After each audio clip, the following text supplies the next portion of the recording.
ये एक प्रेम कहानी है जो रूहानी भी है और दिल को छू लेने वाली भी। ये डर की नहीं बल्कि उस इंतजार की कहानी है जो मौत के बाद भी खत्म नहीं हुई। हिमाचल की वादियों में बस एक छोटा सा गांव था, नीलकंठ। वहां एक पुरानी हवेली थी। उसके बारे में मशहूर था कि वहां एक साया रहता है। लोग वहां जाने से कतराते थे, लेकिन शहर से आया एक युवा लेखक आर्यन उस हवेली की खामोशी की ओर खिंचा चला गया। एक धुंध भरी शाम, जब आर्यन हवेली की सीढ़ियों पर बैठा डायरी लिख रहा था, उसे पायल की झनकार सुनाई दी।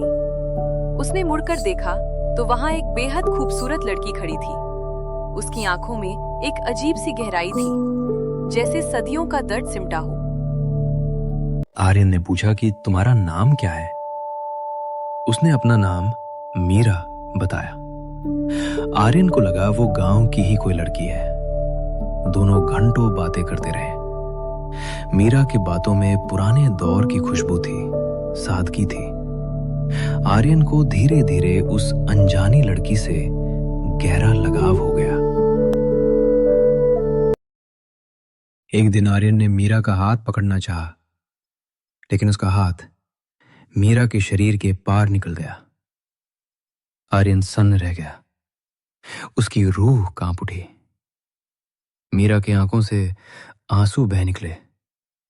उसने बताया, मैं इस हवेली की दीवारों में कैद एक अधूरा ख्वाब हूं। 60 साल पहले मेरी शादी होने वाली थी, लेकिन जिस डोली में मुझे बैठना था, उसी दिन एक हादसे में मेरी जान चली गई। मेरे शरीर चला गया, पर मेरा प्यार यही ठहर गया। आर्यन डरा नहीं, बल्कि उसे मीरा के लिए एक असीम दर्द महसूस हुआ। उसने पूछा, तुम अब यहाँ क्यों रुकी हो? मीरा ने मुस्कुराते हुए कहा, मैं मरना नहीं चाहती थी, क्योंकि मुझे डर था कि अगर मैं चली गई तो मेरे प्रेमी को कौन याद करेगा।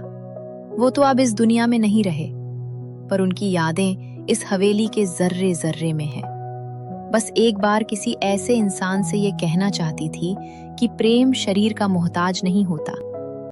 जैसे ही मीरा ने अपने दिल का बोझ आर्यन से साझा किया, उसके चेहरे पर एक दिव्य शांति छा गई। उसने आर्यन के सिर पर हाथ रखने की कोशिश की। इस बार आर्यन को एक ठंडी लेकिन सुकून भरी लहर महसूस हुई।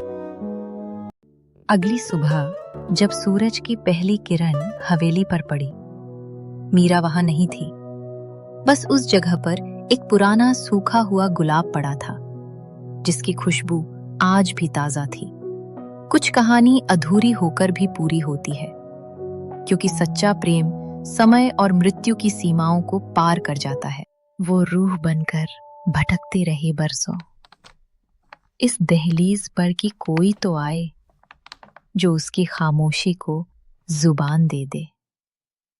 जिस्म तो खाक हुआ था, उसी पुरानी डोली के साथ इंतजार, मगर आज भी उसे हवेली की गलियारों में है मोहब्बत। जिस्म की मोहताज नहीं होती है दोस्त। ये बात उसे साए ने अपनी आंखों से कह दी थी। हाथ बढ़ाना चाहा तो बस हवा का झोंका मिला, पर रूह को जो छुअन मिली भी वो उम्र भर के लिए थी। 60 साल की तन्हाई एक पल में पिघल गई, जब किसी ने उसका नाम बड़े मान से पुकारा। वो भूत नहीं, वो एक ठहरी हुई याद थी, जिसे मौत के बाद भी हारना नहीं सीखा। आज की यह कहानी हमारी कैसी लगी दोस्तों, कमेंट करके ज़रूर बताएं और हमारे परिवार का हिस्सा बने। धन्यवाद।